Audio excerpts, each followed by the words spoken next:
Hey everyone, Gary from Peacekeeper's Armory here with a quick little build, actually two, that I completed. So this is a Corbanth Obi-Wan Kenobi. The problem I always had with these was the chassis that were available, and I think there have been new ones since the last one I did, which was a few years ago, but they just didn't work very well. They left wires hanging, you had to pull out the chassis and all that, because it's a very slim build. I think it's just over 7/8 on the inside. I think, like 0.8 something. And you were never able to use a removable battery, at least for the most part. Again, I haven't checked chassis in quite some time. So anyways, when I got this one, I decided to make my own. This one is designed so that you can fully remove the chassis from the hilt, and and it has NeoPixel, removable battery, and a kill switch. It does not have a recharge port. There might be room to put one in there, but for ease of access, I decided just to make it a removable battery. It's a one button operation, so it's just the red button here, and then this is just a chassis retention for the chassis inside. Now, and also like usual, the handle was not aligned with how it's supposed to be aligned, at least for screen accuracy. So I did put the emitter on the lathe a little bit to adjust that. So it's not exactly perfect, but it's pretty dang close to being right down the center. So without further ado, I'll show off the chassis. Wanted to make the kill key pretty easily accessible, or I'm sorry, the kill switch. So I put that right at the top. So all you have to do is, boom, hit that guy right there. And there you have it. So again, this is Profi NeoPixel. It's got the stock LEDs in there, or the pins, and it's got a 22mm, I believe, speaker from the Custom Saber Shop. I have seen some people do a lot of work to make a bigger speaker, but the owner didn't seem necessary, and it would make it a lot more expensive to do, obviously, because you have to machine it out. So just to kind of show everything off, there's the whole deal. Originally, I had a certain cable in mind when designing this space right here. There are smaller cables, so you might not necessarily need all this. So you could cut probably a 1/4 to a 1/2 inch off the length, but it only goes to about, let's see, there. So there's still a little bit of room for acoustics. Here's one of my new battery covers in the hilt. Looks nice. Well, I say that because it's mine, but I like it. Nice clean install, no wires visible. Profi board, easy access to the board and the SD card right there, and then again the 22mm speaker was just glued in. So now a lot of the problems with like removing and just maintenance on these, if they ever need it, is the button, the switch is on a shelf in here, and you have to glue the button down. Again, one of the things I was never really a fan with. So in order to avoid that, what I did was I milled out the shelf, so it goes all the way through into the hilt, and then I put the switch inside the chassis.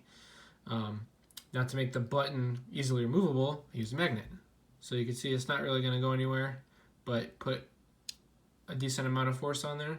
There's a custom little 3D printed piece I made, and then I have a magnet on top of the actual switch. So now you remove this, goes all the way. That's a little bit of glue residue from when I put these guys on there. So you can see that sticks up a little bit. I'll be honest, I didn't think about that when I came up with the idea. However, because of that shelf that's there, there's actually room right there for it to come off. So when you do put this back on, make sure you align it, otherwise you might knock the magnet off. So you can kind of see how that works. It's pretty sweet. I like it. And there you have access to everything. So there's a little recess right there for the this is gonna bother me now. I'll fix that. A recess right there for the thumb screw to go into, and that's your whole chassis.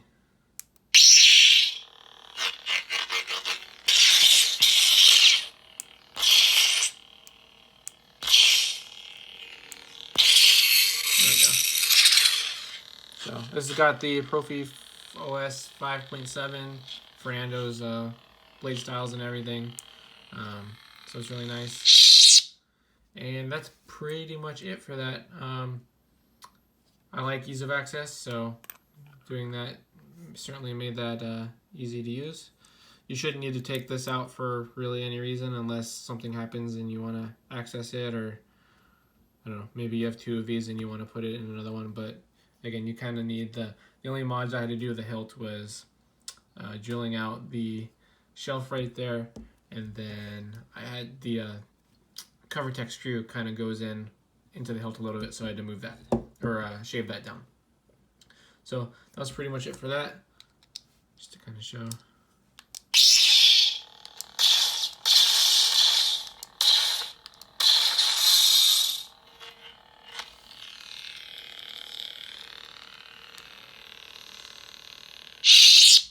And that's that. Put this guy on there.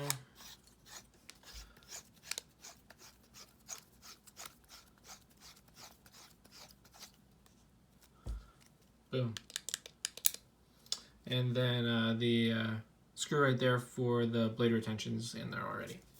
Now for the owner, I also did, I redid this. I guess he had this built out and something happened to the install. I'm not sure exactly what, I don't remember. I think just a wire snapped or something. So he had me redo it. I did it with the, again, the same deal. These are a real pain to install and I hate them. I think this has a Saber Bay chassis, which is that and the Goth version are pretty much the only thing you could do. I tried to design something to make it more user-friendly. Could not come up with it. So when reinstalling it, I, however, did not use the board holder. I used the heat shrink method that I use in my Martin Bayer builds to isolate it or insulate it from the hilt itself.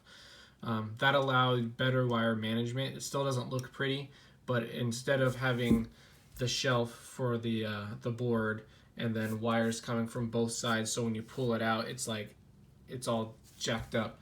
I was able to route the wires behind the board, fit that all in there, so that when you pull the board out, it swings out like this instead of like that. It's kind of hard to explain how it was unless you know what the build is. So just to kind of show it real quick, again, I just reused the other chassis parts from the previous build, so they're a little worn, but you still have access. Don't pull it out much farther than that. Have access to the power right there, and then oops, I can actually unscrew this. So this is a wired 18650 battery. So the install in here before was a non-wired. It was a quote-unquote removable battery with wires soldered onto the pads, like the positive and negative terminal, and there was no insulation whatsoever on the bottom side. So it almost touched the hilt. So I don't know if it was Corbanth that did it. I think it was, but that was extremely shoddy.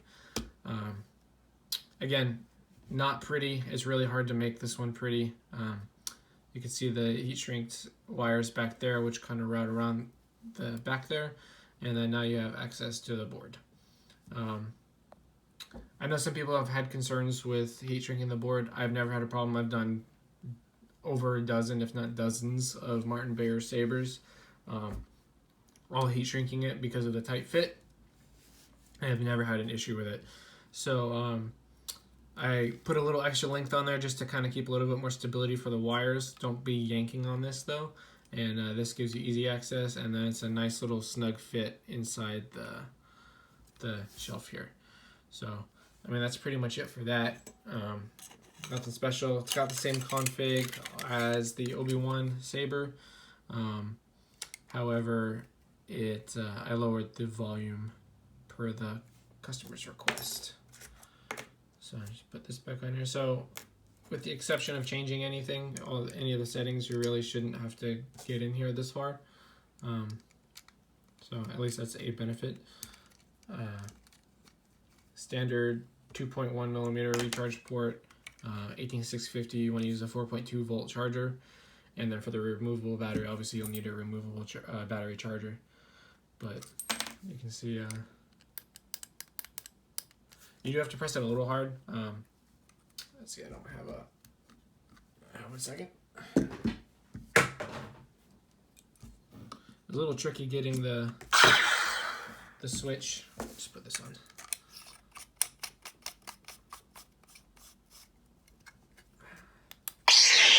There we go.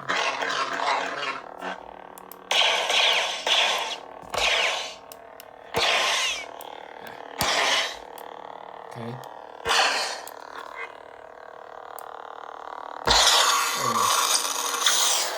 So the butt, it clicks, but sometimes you have to click it a little harder. The way the button's set up, again, not a fan of how it works. It's like multiple threaded things, and it just makes it a lot of loss of connection. But it works well enough. And then just want to turn it off. So, yeah, that's that. So both these hilts are now done, and we'll be going to their owner. You know, it took a while to get these done, but had a couple issues with the chassis design on the other one that I wanted it, because it's so long and really thin in some places. I wanted to have it printed by Shapeways just for the stability, because their stuff is a lot stronger than my 3D printer can do. So it's nice and sturdy. That thing ain't gonna break unless you're like battling with it without the handle on. So that's always nice. But turned out pretty nice, and I'm working on a custom scrap flex right now. And then I have 2 Martin Bayer builds and another Goth Master chassis. And I think that's it from, oh, and then a Yoda Master Replicas conversion. So that's it for now. I look forward to seeing you guys on the next one.